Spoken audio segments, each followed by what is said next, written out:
Hello, boys and girls. Hello there at 7 a.m. here in the UK. It's now 1 a.m. for you, right? That's a good question, Boyle. All right, well, it's I think it's something like that. Maybe 1 two. or 2. You're 6 hours difference, aren't you? Mm-hmm. They're in windy Chicago. You've now got very 10 feet of snow outside. It's actually supposed to melt in the next couple days. Okay, well, we haven't had any snow here. It was just raining like mad. And then you hear it outside and you're like, yep, I can't go out now and be a party person like all Twin Peaks people are. You know, like when they had all that scheduling conflict at ABC. Lynch and people were saying stuff like, Twin Peaks viewers are party people. They're not watching on a Saturday. That really made me ABC chortle. ABC or CBS? Okay, I'm just doing the intro to the show now. Okay. Oh, okay. And it was on ABC, which is owned by CBS. Really? Yeah, but we can investigate all of that when we're 5 hours into this video, okay? Mm-hmm. Just making coffee now, so I'm just going to go away for 5 hours actually and make coffee. I'll leave you to talk about ABC and CBS. The more interesting thing is, why do they have an eye as a logo close up? CBS? Did that inspire one of those end shots of Wild at Heart, where it's got this close-up shot of Lula's eyes? The eye is a very old motif. It could be Eye of Horus or the Eye of Ra. You know. No, I'm talking about in a cinematic sense, though, because I think with Lynch, it's about what's going on in that particular moment, and it may have many, many connotations. But to just get down to this show today, we wanted to say a big sadness and a lot of kind of tributes have been made throughout the Twin Peaks community online in Facebook and Instagram, etc., about the passing of John Neff, longtime Lynch collaborator, sound designer, and one thing which I was never aware of, he would post about being a producer on an album by Journey, of all people. So very American band, which are kind of the thing you might hear if you're in a pub here somewhere. Not, like a more traditional kind of pub perhaps. But yeah, I just, all I know about John is that he was very, very welcoming to people who wanted to talk to him online.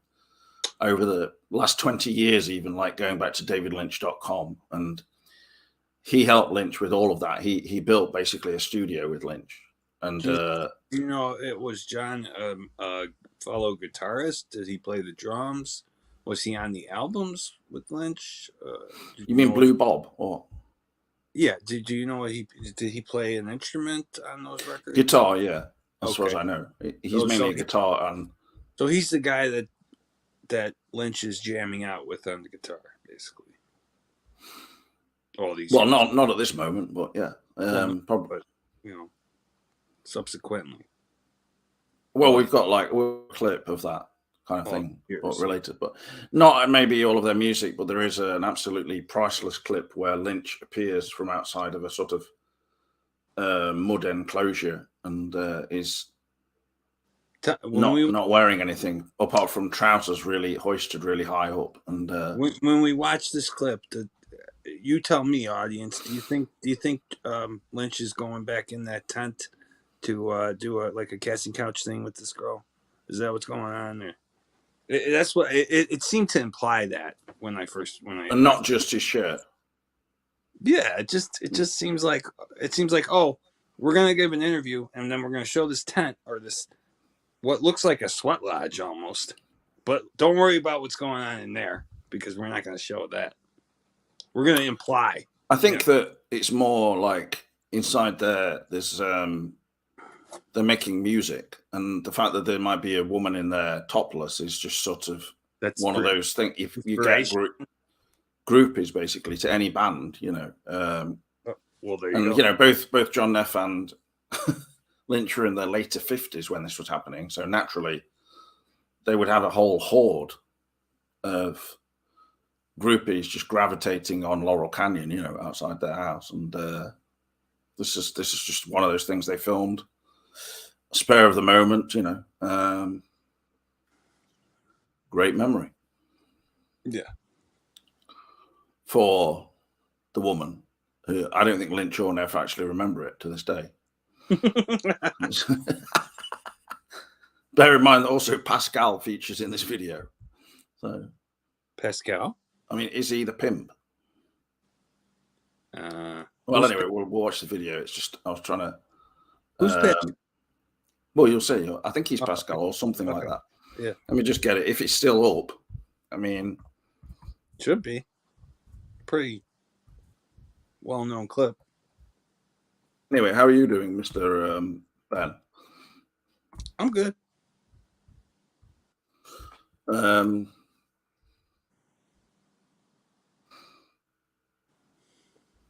go to the doctor in a couple days for a checkup.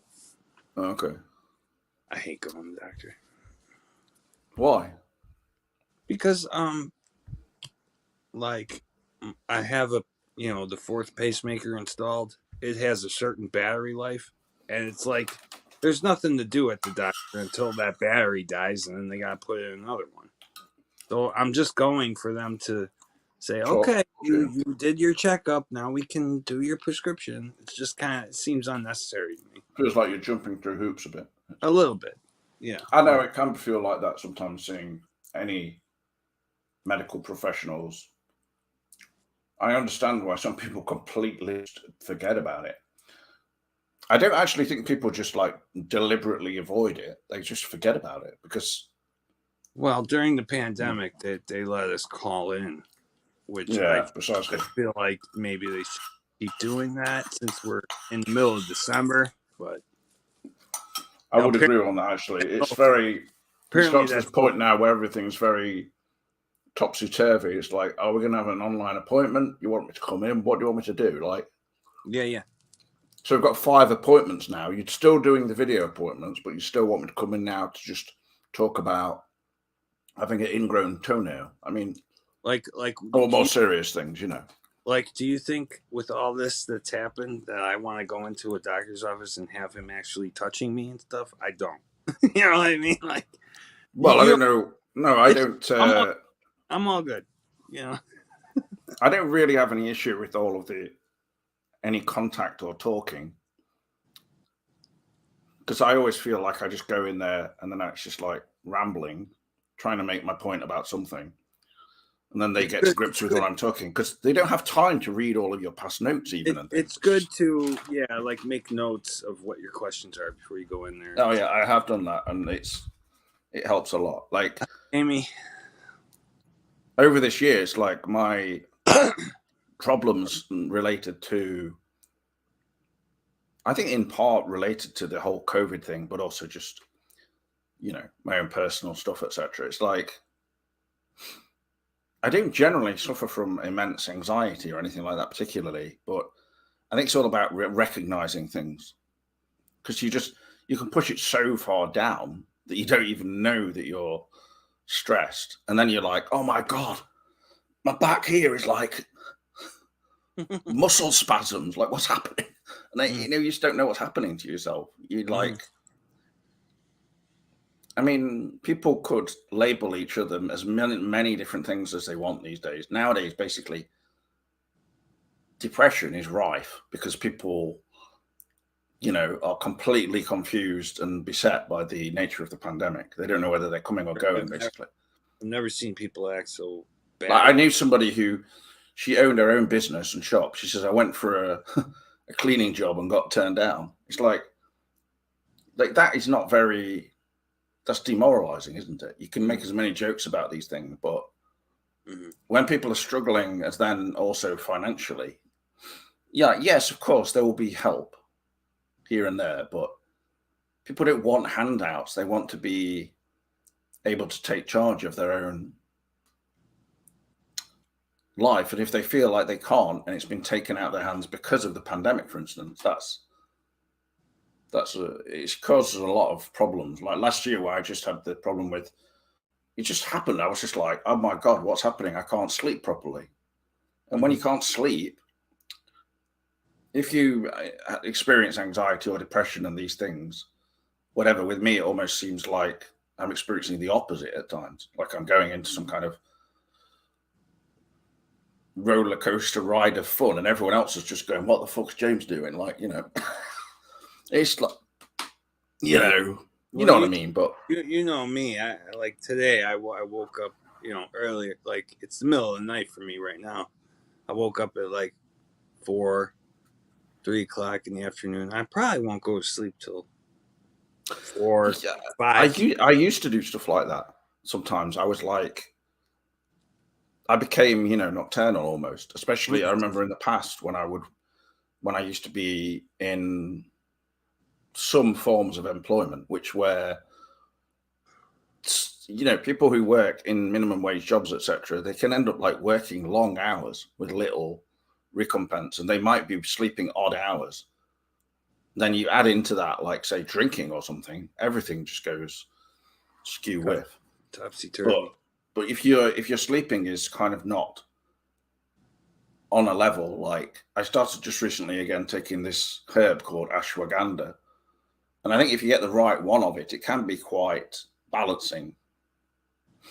You see, like if people think that I've ever spoken about depression and all these kind of things, and medications being the full answer to everything, from your counter, it's not at all.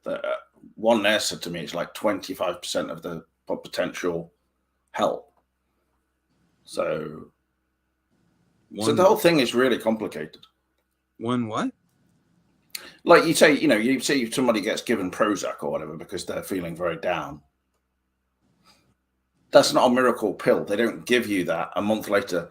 Oh, I'm fine now. Yeah. Like, basically, I'm going to become like, world famous Hollywood director. Okay. Like the thing is with Prozac and stuff like that is people who are prone to maybe flights of fancy or being a bit, what's seen as manic, this kind of behavior, which often is more a creative urge, I think. Yeah. It can make people actually be a bit aggressive and things like this. Yeah, I always, especially combined with other things. I always remember. I think it was an old Geraldo or one of those guys had a show, and they were trying to talk up the benefits of Prozac, and they had a lady on the stage, and she's talking about how the doctor put her on Prozac, and all of a sudden her husband gets up in the crowd, and he's like, "No, my wife is not the same woman she used to be," and he just goes on and on and on about how like it's like I don't even recognize this person now that they're on the Prozac, So that always stayed with me. It can change people, but it can be different between people. Like for instance, whatever happened? Like if you weigh over 100 kilograms, probably a small dosage of Prozac is only going to have a mild, like, I just don't effect. I don't understand what happened to good old lithium. Like, why do we have to go to Prozac? Lithium is a natural compound. Like, yeah, it can be in the water in some villages in France, for instance, and they found that the level of like violence and all sorts of other problems was less in those places where it was a mineral in the.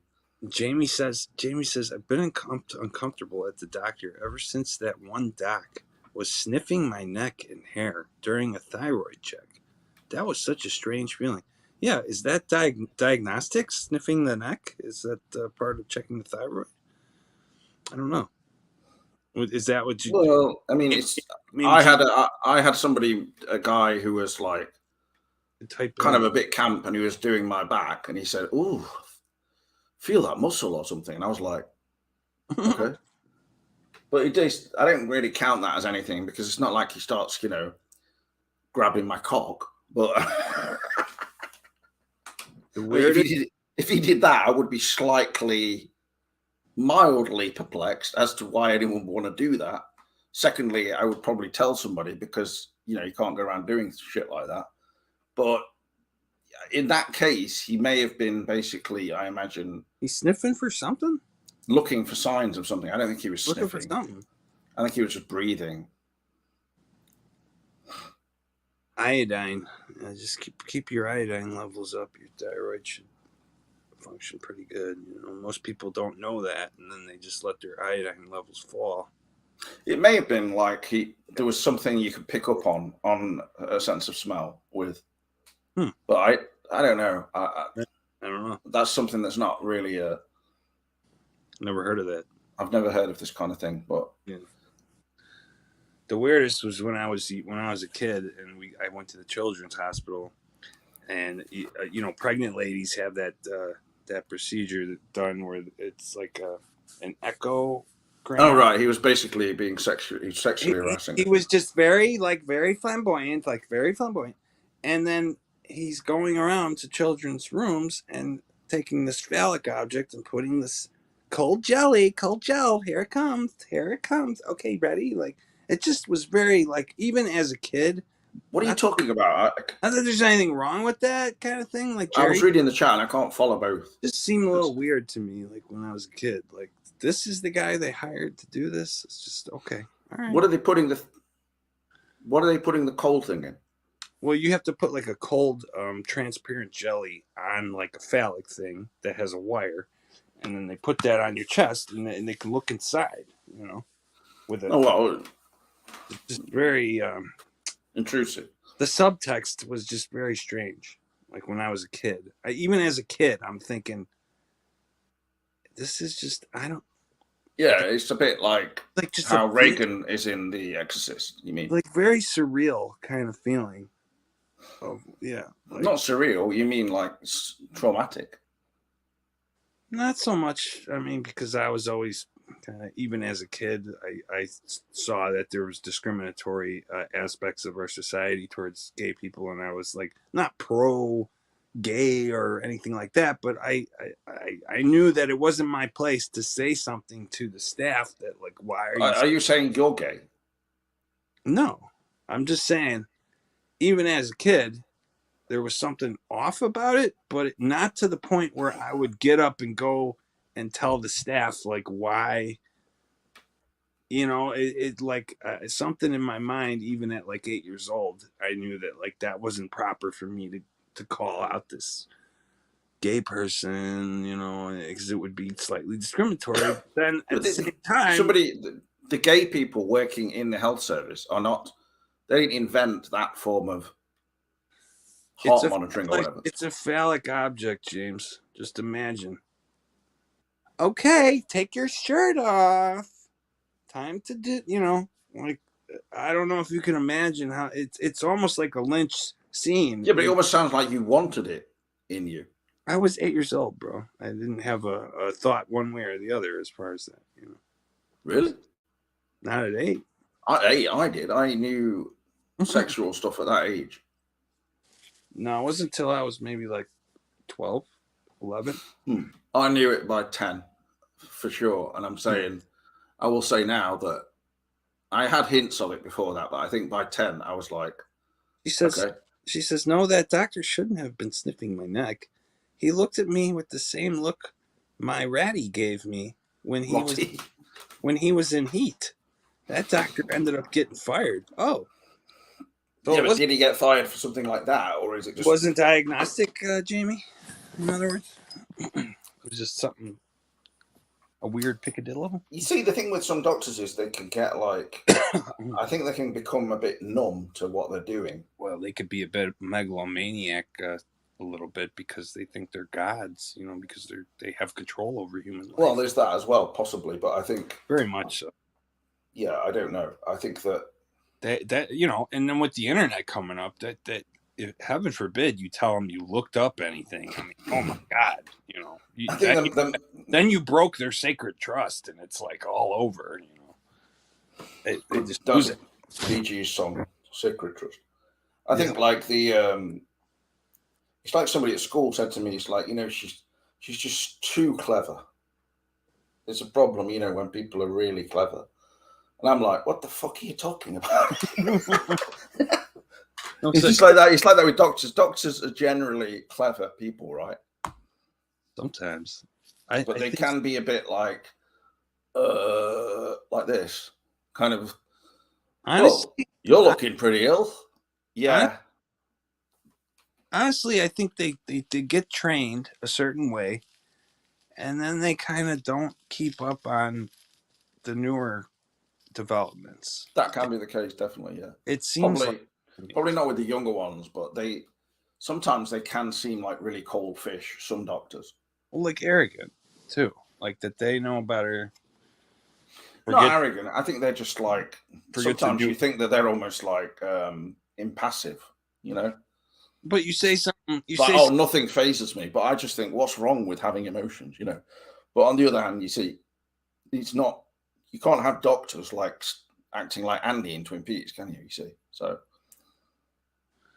it's kind of like a mixed. What you hope for is a Doc Hayward, basically. You know. Yes. Cares. You know. But perhaps. Heaven forbid you mention like a new Harvard study on some rats or anything like that, because then it's just like their face washes over with just like disappointment that you even mentioned such a thing. Well, let's move on. Let's not talk anymore about just being ill. Basically, this is not like a clinic. So play that Neff clip. I'm going to in a minute if anybody gives me a chance. Jamie's already just given her yearly summation of her health in the chat, which is I appreciate that. The Badalamenti. I keep looking for something that I'm looking for. That really affected me more than Neff, but it's just another person. That's a good thing to say, I think, at this point. That we lost. We'll have that as the title of the video. The Badalamenti thing affected me more than Neff. A little bit more. He's a little more Mandela Man. My life. 28th of December, 2022. Sorry, but not really that bothered about this person's death. Not what I said. Not what I said. No, yeah, but I just mean personally. You know, Cameron said to me though, "Why is that video unlisted?" You know, besides John Williams, I can't think of another musician that did soundtracks that has influenced my style as much as Badalamenti did. You know, what about Lamal, who did The Never-Ending Story? No, I don't even know that person's name. The Never-Ending Story. Now, if you're saying I could get behind that. Yeah, but he's not a soundtrack artist so much. He did maybe some video. Didn't he do like 6 songs on the soundtrack though? Oh, Lost Highway, you mean? Or no, Never-Ending. Oh, I'm thinking of Labyrinth. Yeah, that's different though. He's not really so much like a soundtrack composer. Bowie always was more like, yeah, okay, I'll put some songs to this. I think it was Reznor that did that, right? Lost Highway, I believe. No, Lost Highway was very much a collaboration between many different people. But I thought Reznor was in charge of the soundtrack. That and Natural Born Killers were like the first soundtracks he worked on. He was, to some extent, but I think Badalamenti and Lynch were also kind of overseeing the whole thing. Because I think that Reznor's contributions to it were good, but not necessarily the best thing on the soundtrack either. They're okay, but like The Perfect Drug, for instance, it's like, why is this song in the movie slightly? And so you like listening to the soundtrack, it's on there, but the song is barely featured in the film. So I think that tells you enough. Like, it's not bad, but it's very much Nine Inch Nails pop. And like, I would never say that I'm a fan of Nine Inch Nails, I'm afraid. So why was that song chosen as opposed to others? Yeah, I don't know. I think Lost Highway was made in a particular time. And you've got to bear in mind that the Nine Inch Nails were massive then. So, like I say, I mean, that was a soundtrack that, unlike other Lynch soundtracks, I would regularly see that at friends' houses that they had purchased that. So it was very successful, whatever was the reason. Probably more successful than the film, yeah. Actually, yeah. But I think those people would have gone back to watch the film in time as well. So, but it's hardly something that is there like Netflix presents new this week, this month or whatever. It should be. Lost Highway. It's not there. It should be. They should be. Should. I agree, because it's actually quite watchable. It's not like some kind of. What is this? See, they're just saying it's not even appropriate. Yeah, because Lynch is naked in it, showing his cock. I mean, yeah, you don't see his cock. Come on. All right, let's just watch this now, because this is genuinely something you just have to watch and be serious about. You can't be laughing our heads off throughout the whole thing, but it's because also the woman comes out and she's naked, so obviously YouTube goes crazy, you know. You know how many naked there are other videos? We're watching the video now, okay? Yeah.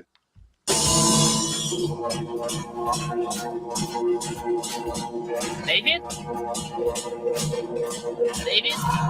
DDA's here. My buddy John and I started making music, and we're mainly a garage band, a studio band, and it was an experiment, and it ended up being an album.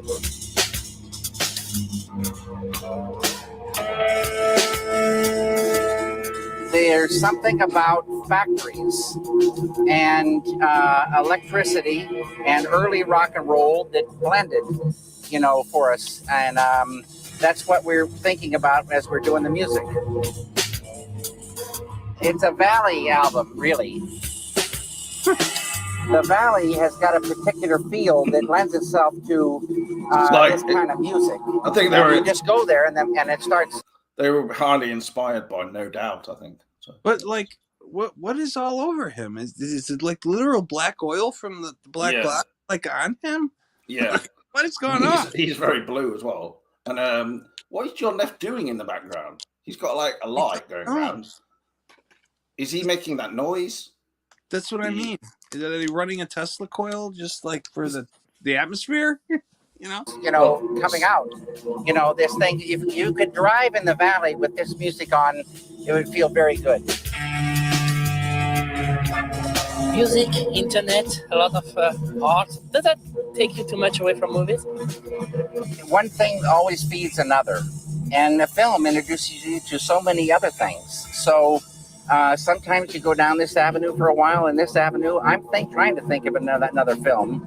And the ideas are starting to trickle in, but it hasn't hit yet. And I got to do these other things, And so that's the way it goes. Just a second. Important matter. Yeah, I got to attempt.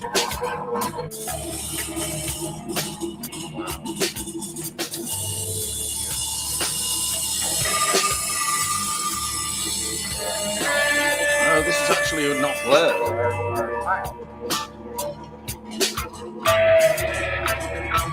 John, come on up here. Tell them how it started, John.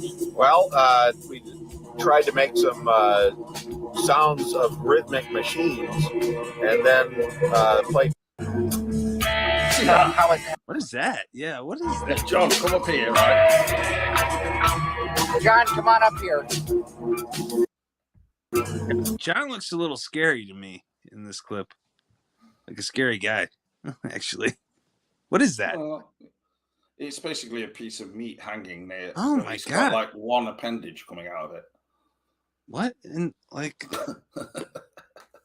I thought it was a tent. I didn't realize now looking at they've got it's like all made it's like a mound of earth, right? I think they made it just for this. Yeah. Mostly. Yeah.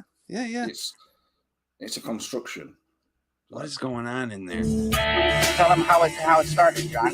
Well, we tried to make some sounds of rhythmic machines, and then played guitar live to it in the studio, and that led to the first few songs. David wrote lyrics; he'd give me the lyrics, I'd sing, and Pascal! Eventually they became songs. Pascal! We've got a project here. He's coming. Pascal! Pascal, we're going to introduce you when he comes out here. Don't listen to John. Pascal! Pascal is the manager of the band, and he speaks French fluently. When you look at this face, it's unbelievable. And it's the most beautiful thing. We all play our roles, and if anything good ever happens, it's because of Pascal's, dedication to this thing. It's unbelievable. Otherwise, John and I'd just be in the studio. Pascal has got a plane to catch. He's going to Paris and getting things ready. So we'll see you over there. Okay. Bye, Jenny. No, it's a great interview with Pascal.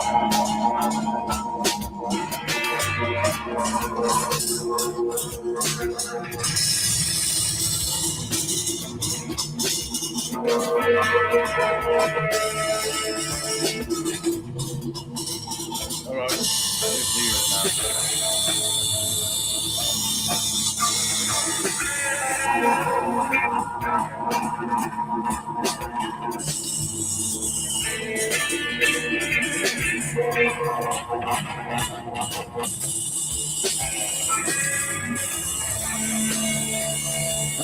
Oh, playing music with David is a very unique experience, and it's a wonderful thing.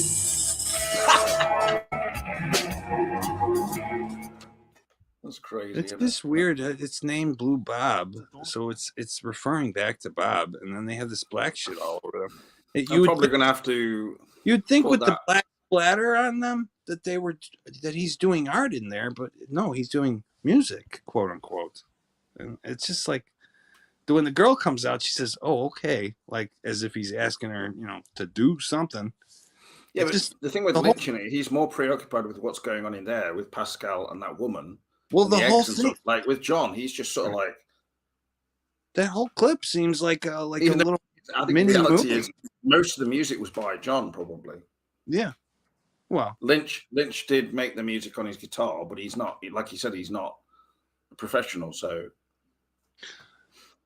he would play it like he only played the guitar with it like down like this. I know, horizontal. What he says about a manager is definitely true. I wish I had a manager because Pascal's I think he's someone that Lynch knows. Who I'm not sure at that time he may have lived in LA, but I think he helped him. So I don't know if that was the specific guy. He helped him a lot with stuff around the studio and building various things. When he says Pascal is going to France to get everything ready for what? No, they did actually do a show in France, so he may have gone over for the language side of things, because Lynch and Neff wouldn't probably speak French and. That whole video seemed like a mini movie. And yeah, he said basically Pascal can speak French fluently, but what he admitted was that's because Pascal is French and he doesn't speak American. It just seems like he wants the viewer, whoever's looking at this video, to be very intrigued about what is going on in there. Definitely, yeah. I mean, if you've got basically a hole and it's got bits of meat hanging over the entrance to it, one of them with what looks like a phallic appendage. And I mean, this is the stuff you were mentioning, obviously, is probably true, but why is she bringing eggs out? Is she laying the eggs, or is there a big chicken in there laying eggs or something, I don't know, but even the mound reminds me of the mound of dirt that the thing is placed on in Twin Peaks. You mentioned something about that the other day. Hello there to Tim, my good friend. Trent Reznor would fit in. Oh, you know what that reminds me of, James? Did you watch the video I sent you the other day about Marilyn Manson? There's some question as to that he might have filmed a real snuff film back in the day, and he might be going to court for that as part of his whole thing with is it Rachel? I kind of doubt he would have filmed it himself, but it might have been a fake snuff film that he presented. But bear in mind, this is a video about Polly in tribute to John Neff. I'm not really sure this is the right sort of topic. Well, today anyway. It reminds me of the Lost Highway thing. How in Lost Highway, it is implied. Well, I mean, if Lynch thinks that Marilyn Manson involved in making a snuff film, it's fairly unlikely he's going to just shove that in but.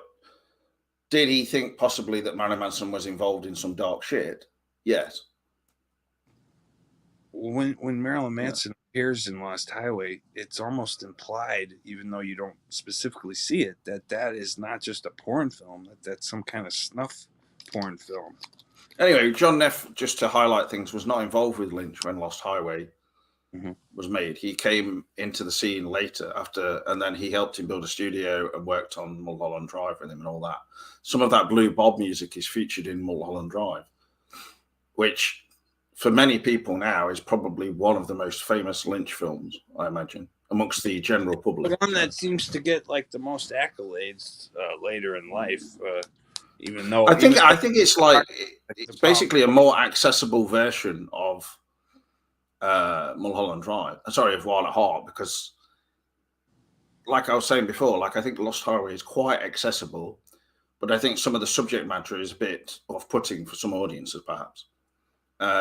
Mulholland Drive is far, far more kind of like, I even remember at the time when it came out, and it took a long time to come out in this country. I was speaking to like a lecturer, and she was like, "Yeah, I'm interested in that film," and she was obviously, you know, into women and stuff. So there's always that kind of audience, but when the extra part, regardless of that, I think the film was fairly appealing on over the. When the other part of that came out, it kind of blew my mind a little bit with that one Lynch collection. When we finally got like the other hour and a half of cutout scenes and stuff, I would love to see a version. From what film are you talking about now? Wild at Heart. It's almost like we were just talking about Lost Highway and Mulholland Drive. What's Wild at Heart got to do with it? You just brought up Wild at Heart. When? Like a minute ago. What did I mention about Wild at Heart? This is what I mean about watching your own show.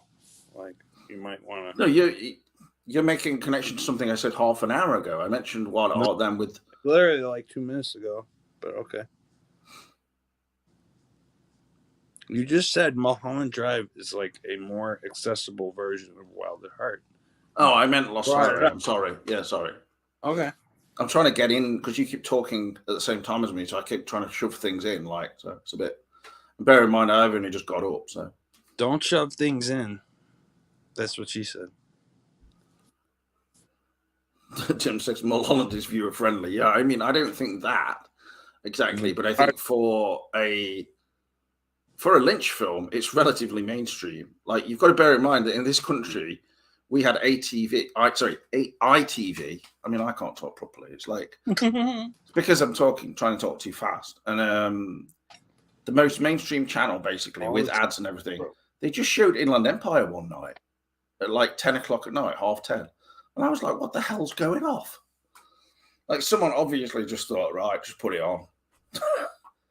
What, on like one of your BBC type channels? No, ITV, which gets more viewers than BBC now, with ads. So they ran Inland Empire. So basically they think it was Lynch. People who like Twin Peaks and Mulholland Drive will get it. And then... Does the I stand for independent TV? Yeah. I don't think... I'm not talking about ITV. I'm talking about Inland Empire. And I miss the independent film channel we used to have. I think we still have it, but it's just not the way it used to be. Did you like Inland Empire, for instance? Can I ask you this? I do. I love it very much. Yeah. I think Inland Empire is a very good film, but I think I got to meet Lynch the day it came out. It actually came out on my birthday. It was really cool. Okay, then what do you like about the film then? I like the way that it continues. To me, it's the third film in the Hollywood trilogy of David Lynch. Lost Highway, Mulholland Drive, and Inland Empire all seem to be almost like a trilogy in my mind of how women are exploited in Hollywood.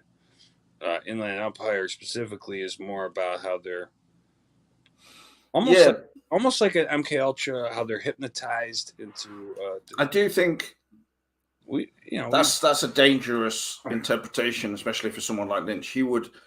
I can imagine he would flat out say you're wrong on that. Like, I think that But you know what? Lynch would say you're wrong even if you got it right. No, but I think he would say that because I do genuinely think that the films were not made about that specifically. I think they're more about the idea of just like a struggle from, essentially for Lynch, he went from being accepted by the mainstream to pretty much ditched by Hollywood. like around the mid-90s, he was basically saying, I'm not going to make any films anymore. And so with Lost Highway, that was his resurgence, you know. And I think really Lost Highway, if anything, is about toxic masculinity more than specifically just about females, because the way the females are treated in that film are very much coming from that, you know. Mulholland Drive even features that largely a lot, but I definitely think it's more male-centric. And then Inland Empire even more so, perhaps. So in that sense, you are right, yeah. Another thing I like about it is, like I've talked about this before with you, how Lynch claims that Lost Highway is a little bit based on O.J. Simpson's trial and all that stuff that happens, right? So no, he didn't say that. He says he was inspired by it. Okay, inspired by it. Well, there you go. Yeah. Okay, so in Inland Empire, Nikki is on a film that is supposedly a remake of a cursed film from Poland that didn't get finished in Poland, the 47 film, Fierce Seaman, right? And to me, it's just so weird how in Lost Highway, what's the guy's name? Blake, the guy who plays the Mystery Man. The mystery man. Okay, he in real Robert life, Blake. he makes that. Now he's in a movie where he's playing kind of a demonic presence that's stalking a man who killed his wife or his significant other. Then the guy who's playing that demon actually has that happen in real life. So in Inland Empire, when they're talking about a cursed film affecting the cast of who's making it, it just seems like almost like self-referential of all the stuff that happened before with Lost Highway, O.J. Simpson. Is it Blake Edwards? Why am I thinking Blake Edwards? It's Robert Blake, right? Blake Edwards. Yeah, who's bringing in a story about the Pink Panther. That's a whole nother thread. That's a whole new video, 3 hours. How Lynch was massively inspired by Blake Edwards. This is the truth. No, really. 2 million views. Yeah, and I was a guy who subscribed to DavidLynch.com, so it was nice to see all those things come together. Do you mean you actually paid per month? Or? Oh, yes. Cameron did as well, and then I was a little disappointed that instead of getting the shows on the actual site we paid for, that we then also have to pay to go to the movie theater. But I'm glad that it all Axon N, yeah, it was all merged into like one narrative. I always like that as a title because it sounds a bit like action, but also Exxon oil, and yeah, it doesn't mean either. But obviously, it's central to the. It's almost like the Black Lodge in the film because it's like she sees a door going to Axon N. She goes through that. She goes through another reality or whatever you want to call it. Big time. And it's good.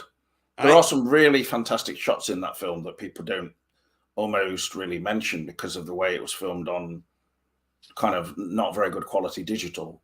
I arguably. Like that. That's one of the things that I like. Yeah, like there's just one shot of Laura Dern where she's playing Nikki or whoever. It's like she just comes into a black corridor and it's just very sudden, like a white light, like a white flash, not the kind you would get from a light bulb. It's like it's sort of there's so much of that kind of stuff in that's just this sort of unsettling nature to it. It's very well done. I'm one of the people too who think that when Grace Zabriskie comes to the house at the beginning to talk to Nikki, that he's literally, when she's telling her little story there, she's literally referencing Dale Cooper, and she's the boy in the woods, and then similarly, it's the way of that was what we loved about Cooper in the original show, his boyishness, like how he would like flip on a dime slightly. He was like, looks like we've got ourselves something here, Sheriff, like Flesh World. Like, what? Is he FBI or is he like what? I mean, what's going on here? Like, that reminds me. Did you see the AI masturbator commercial? I did. I did find it for you. Yeah, I know you sent it to me, but if I put that on, is the channel just going to get completely deleted? Or that's a commercial on YouTube. It should be fine. Okay, I think the last one it just means I have to put the video as not suitable for children. It plays well. All your videos should be that way. Yeah, I know, but I have to do it as so that it's 18 plus because it had the nudity in it. So this one, what's it actually feature? It doesn't show people like no, it just doing anything. Just shows like the machine coming together and state of the art and this and that. You know, it's just very surreal. Like, goddamn. Yeah, the electricity is not even something that Lynch thought of. That's from Captain Beefheart. There's a song. What? Where there's a song by Captain Beefheart, and in it goes electricity. Really? Yeah. No, I didn't know that. People seem to think that like Lynch invented the wheel, you know. Can you play that part of it? So after this one of the, well, all right, then that's probably more relevant to do first. Yeah, that'd be cool. Yeah, I've never heard of that song. Well, no, I haven't. I don't listen to Captain Beefheart. You think that's a reference to that specific song or something along those lines? Is it a reference? Is it? I think it's directly inspired by it. Yeah, the song is called Electricity by Captain Beefheart. So, I mean, who did that song that was like, that album that was like the fish head on the cover and stuff? That's Captain Beefheart, isn't it? I don't know anything about Captain Beefheart, honestly. But asking the wrong guy. Like, I am quite sort of into music, but somebody should make I wish I had the editing skills, but somebody should make a video where Grace Zabriskie does do that, and you cut in the scenes. Yeah, I might as well just put this on. It'll probably be copyrighted. It'll be okay. You know, go with Agent Cooper. You know, you could cut that into her speech. It would be neat. You know, that's the kind of thing. Hello there, Millie. Are you just awake or going to bed? What the hell is going off? Please give us more information than one word. Thank you. I appreciate it. Millie, I still haven't done a video with Millie. Can you come on and do a video? That'd be cool. Millie's a very hard person to reach. She's right now in the outback, only reachable via an old mobile phone, which is probably working, but probably not. So...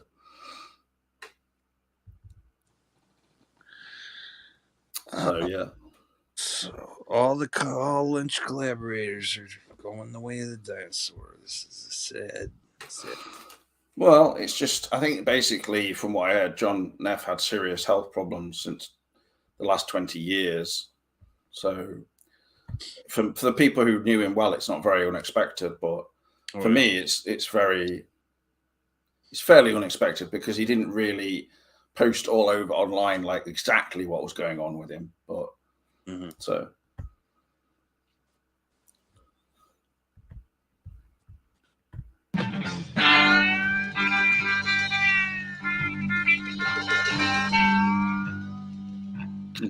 it's a bit of an old singing through you to me. Sounds like you actually. Thunderbolts caught easily.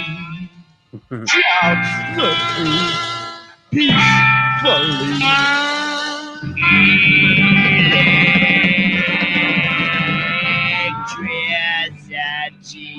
Oh yeah, dude. Oh, yeah, I mean, come on. Yeah, I mean that's a song to play on a beach. So, what was the other? Oh, you wanted to play the AI thing. Sounds very purposeful. Yeah, like the same pronunciation. Oh yeah, I mean that's like surrealism in music, isn't it? What they did, like I think they're associated with Frank Zappa and stuff, and it's not an area which I'm particularly know about, but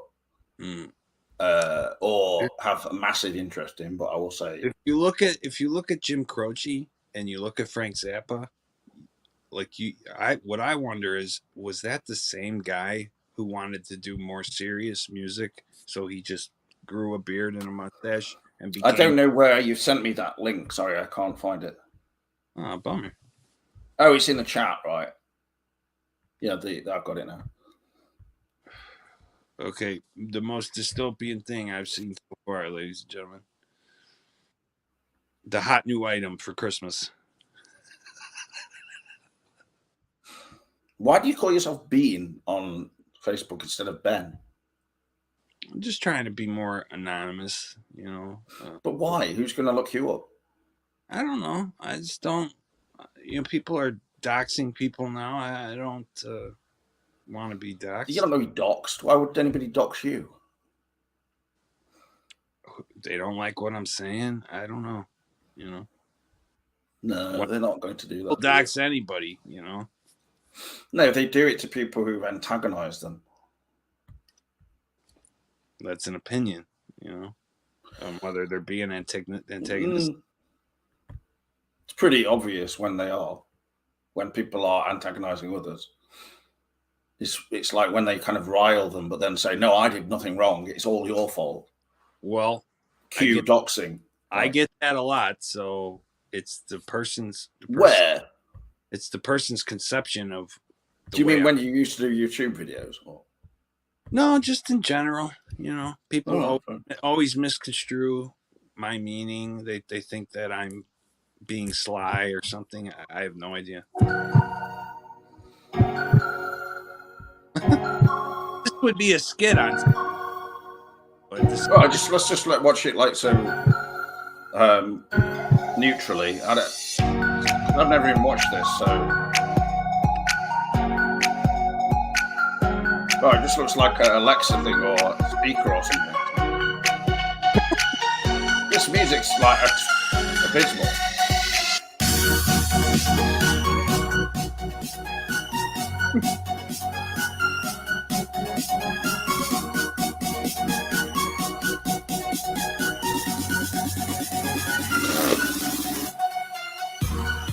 What on earth? You can't even tell what it is yet. Nature vision processing. What's that?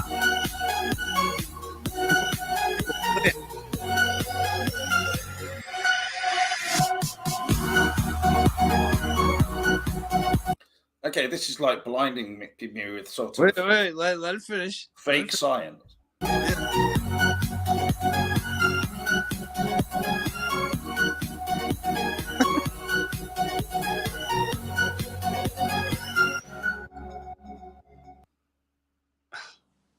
In any other, it doesn't even give you any indication properly what it is, apart from the. Well, it's an AI masturbator.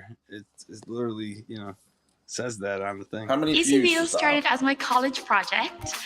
How many views? First AI sex tech based on neural networks. I mean, for Christ's sake. Okay, this has 4 subscribers. That's 14k views. So that's actually. If everybody who viewed it went out and bought it, they would be doing well. Clearly, that's not going to happen, but. If it was 10 years ago or more, this would be a skit on Saturday Night Live. It wouldn't. Here it says Jesse Cardoza 7851. My question is this even allowed to be on YouTube? It looks like an ad on the hub. What's the hub? Pornhub? Maybe I don't know, but it's called Alpha Zen. That doesn't even make any sense. I mean, like if you're Alpha, you're not like wanking off into a tube. Surely. Talk about Tomorrowland. Like, you just go to stand in the woods, like humping trees or something. That's Alpha. Potentially not sociable. I just can't believe it's a real product, and they're dead serious with all that state of the art stuff. Like that ad is just not good quality, though. It's it came on in between, like how YouTube plays ads in between. The music is just stupid. That came on as a real ad. Yeah, it's just. When you say that it's like something that 10 years ago, that music sounds like at least 10 years old for the ad that whoever's made this, and then it's just like these shots which are made to obscure what it really is. So I'm sure you could see the the two the pumping action. AI's whatever's going on there. Like I think it's trying to say that it can read the porn you're watching and simulate that. I think that basically Voltaire's already got one of these, so we can do a video with him actually using it. Yeah, product. And then talking about his involvements with Christabel, who banned him from her group. due to his sexual comments. So, Well, we all have our lonely nights when we send a dick pic here and there. Right? Well, Voltaire's more than most people, so that's why he got the sync bot. Sync bot. Now you know what to ask Santa for next year. I mean, that's can not. You imagine somebody opening that as a present? I mean, how much is it going to cost? Right. Probably like 1,000. I don't know, quite a lot of money. But hey, you've got me a sync bot. How did you know? I don't need to leave the house now. I don't need to leave this small box I live in. Like, I'm just going to be in here just nonstop. Whenever the mood strikes. Yeah, I could be a pod person. Probably I can do it a daily basis. I'm not that old yet, and like get in the mood, just watching some. Well, the music too is like. It's like Avatar 2, wanking or something. We came up with this product. Here we are. Get ready to. I guarantee you that people in Avatar 2 watching that, The Wind of the Water, there's been people going into the cinema and they get aroused, for instance. If they've got a sync bot, everything would be fine. Yeah. Like those blue aliens are really. Whew, there's just an oddly, weirdly sexual with those damn blue aliens. I mean, with plugging their tail into. I hear in the new movie they're kind of asexual, aren't they? But I heard that's the thing now. It's like they plug. I don't like sex, but I'm gonna shove. They plug their sync bot out. They plug their tail into an animal on this new one. So you serious? Oh yeah. They plug it into the whale. How long is it? Like 2.5 hours or something? It's 3 hours. So is Babylon. 3 hours on the cinema. Yeah, Babylon. They're already coming out with headlines like Margot Robbie major flop. Like even though she's not the main star. That's a shame because I really liked the last one that they talk shit about that she made. It was really Amsterdam. You mean? Yeah, I think it'll probably be a good film. I think it's they do a ragging on films, like they overtly criticize anything which tries to be a little bit different now sometimes. Right. I mean, at least like give it a chance. Like at least there's something to compete with this shitty ass Avatar because I ain't gonna go see that. I'd much rather. Yeah, apparently Avatar 2 has already made about 1 billion. Lord. Apparently. Whatever. Which is not great though, because they wanted it to be 2 billion, and it's not going to do as well as they wanted. So. I can't even believe it made that much, to be honest. No, I think it's bullshit. It's like saving face. Yeah. They're probably letting people into the cinema like free and saying, "Do you want to watch Avatar 2?" Not really. I'd much rather see Margot's film than Avatar. Them doing false box office and stuff, putting stuff through the box office and what? Like they can say now the multiplexes, like they're just sending them digital copies of everything. The cost of the actual presentation of it, the screening, a lot less now than it used to be when it was filmed. Well, that's what I heard about Avatar too. That it's got 2 different versions. One has like a 48 frame speed, and the other one is 4. It's ridiculous. Yeah, I don't really care. Like, make up your mind. If you're going to try and cover all bases, that just shows a weakness, because I prefer it actually more just 24 frames per second or whatever, but 25, it like 48 looks like too smooth, like sort of. Well, it looks jarring, is what I heard. It looks like when you get a new TV and you have. Yeah, it's like unsettling almost. It's like, what's going on? Yeah, everything looks like it's filmed on like some crappy digital video camera. Like the only thing that the movie's got going for it in my mind is that he has made Sigourney Weaver a young. Like he's found out a way to make her a young character again. Because from what I heard, she's one of these, like a young blue girl in the Avatar world, but in the other world, she's an older lady. That's a kind of cool idea, but 3 hours, it just sounds like a slog, like a boring, very boring. I mean, the story, everybody's shitting on the story. It's like, oh, go see this for the visuals. That doesn't make a film for me. I'd much rather see Margot Robbie expose Hollywood for being as gross as it is. I think Hollywood. Yeah, that's what this Babylon is about. It's about old Hollywood, but in many ways it's about Hollywood. Yeah. And I think that with her being like Barbie, have you seen the Barbie ad? Not yet. All right. Well, it's just a teaser, but it actually does look decent because it's directed by Greta Gerwig, so it's not going to be some kind of just total mainstream fodder. Really? Do you have? Yeah, because do you want to watch it?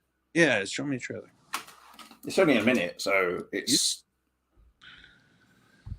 I don't feel the same way as, like, for instance, Voltaire, where he says that these actresses are not good or something, like Margot Robbie or Natalie Portman. It's like, I don't know what that's all about, really. But... You know what? I don't get it. She was really good in Amsterdam. Amsterdam's a really good movie, actually. I think this Barbie will be very good. It's not my kind of thing, but it's like this trailer. I've got to give them credit for making something impressive. And references, films. So I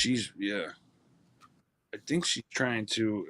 I mean, in Amsterdam, they actually make a reference to adrenochrome, and now she's got this battle. All right, let me just put the video on, and then we can talk after. Okay.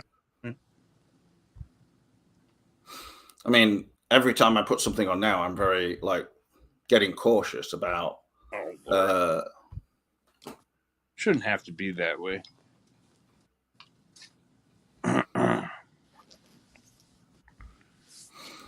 Voltaire, you've got to make some more effort than that, man. Okay. I want to hear about his nightmare the other night. That was bullshit as well. Since the beginning of time, since the first little girl ever existed, what? There have been. Josh will be all over this. But the dolls were always and forever baby dolls. You're shitting me. Until. I know, right? This is cool.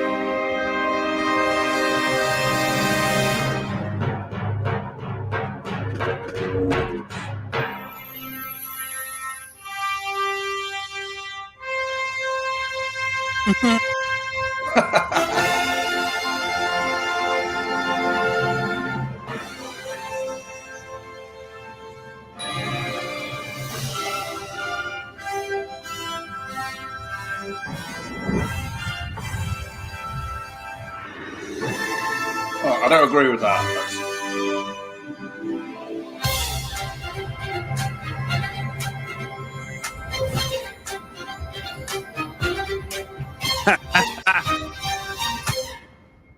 Stanley Kubrick's Barbie. It didn't really show you anything of the actual film, but yeah. What the fuck? That was weird. They've got to put some of that stuff into the actual film. Like, that can't be just for the... Anyway, that's total nonsense, Voltaire. You said that she was good in I, Tonya.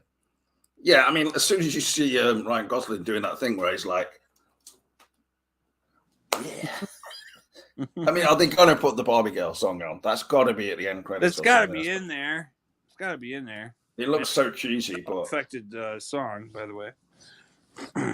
Some people will love it. It's got to appeal as well to youngsters, but they're still going to make it like... have some of that kind of stuff in it. So, it was neat. We just saw Ken and Barbie, and what is it called? The Voltaire, the Dream Guy. What? Are you in some kind of deep depression or something? I mean, come on. What? I can't see the chat. What's the problem? You don't need to know. I think I do.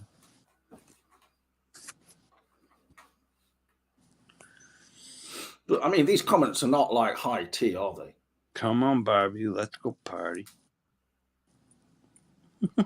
Like, I mean, obviously, it doesn't look like the kind of film that appeals to us generally, but I don't think, anyway, unless you're massively into Barbie or something. But I mean, Voltaire hasn't been in a cinema now since 1997, I believe, due to the threat of COVID. So I think it's going to be a damn shame that Margot Robbie tried to come out with two pretty good Oscar baity type serious movies, and they're going to both maybe fail, and then Barbie's going to get this huge, make a lot of money. It's kind of sad that the public didn't. Yeah, go somewhat something which is far more lightweight, in many ways is. Yeah.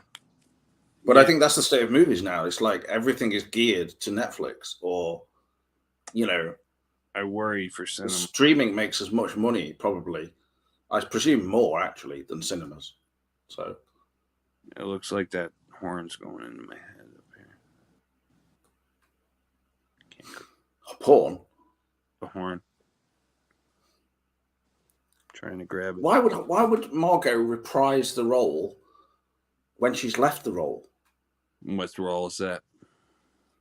Harley Quinn. I mean, I think that Voltaire's just being like, well, weird or something. I don't know what's going on. If they would come out with the David Ayer cut of the original Suicide Squad, it could reinvigorate the character again.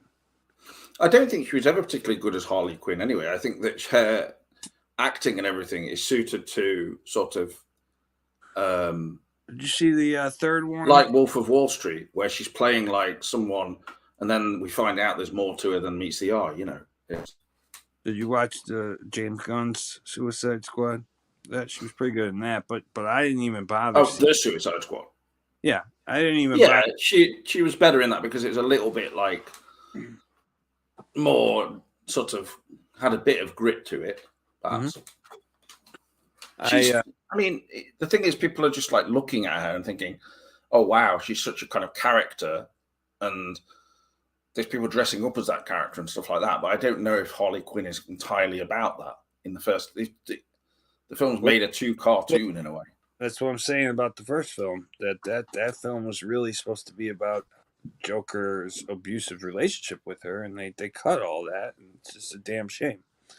Because the character lost some of its joie de vivre, or I don't know how you'd put it, but it lost it. The character lost its way.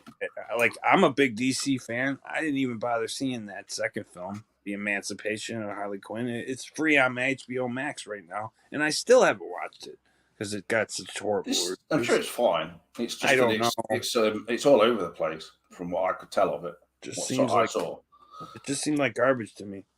It seemed like it was trying to win the younger audience over.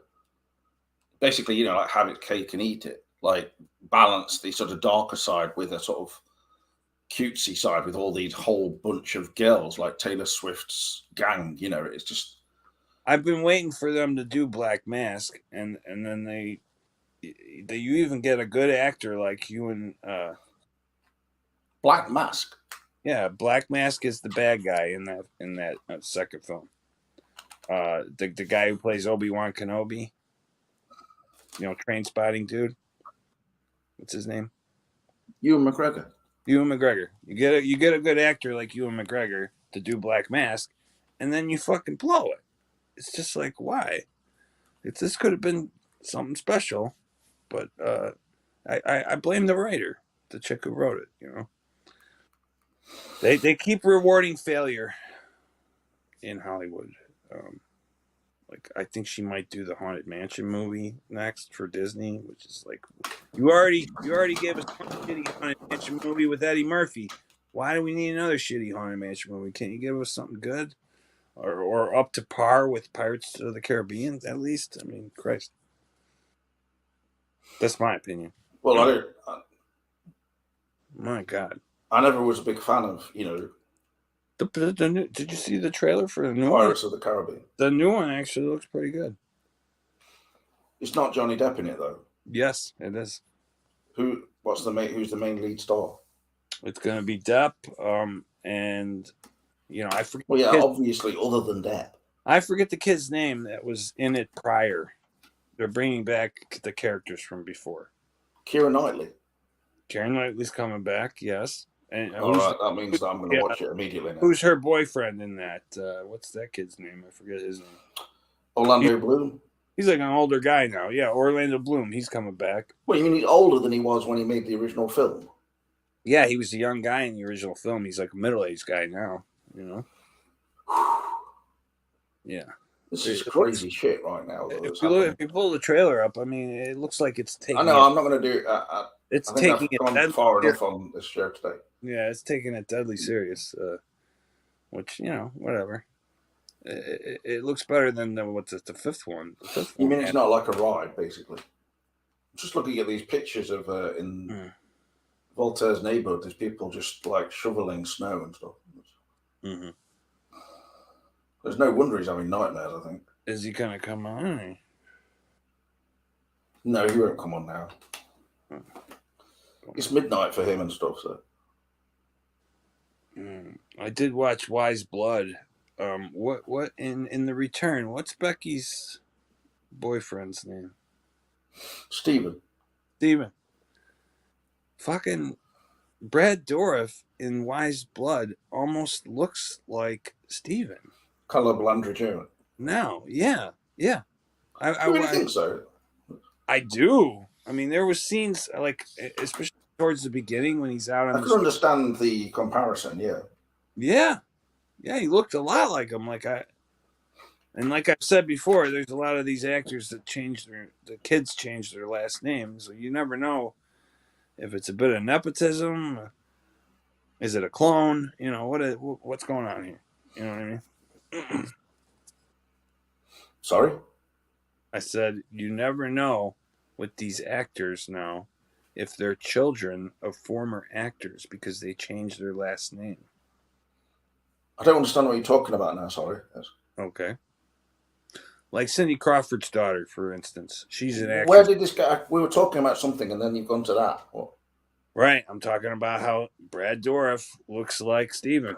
Oh, right. No, Brad Dourif's got his own daughter and stuff, and she does look like him. She's a great actress, actually. I really enjoyed her in Dirk Gently's Holistic Detective Agency. Have you ever watched that show, James? No, I'm not really a big TV another 2-season show. It's a really it's a pretty good show.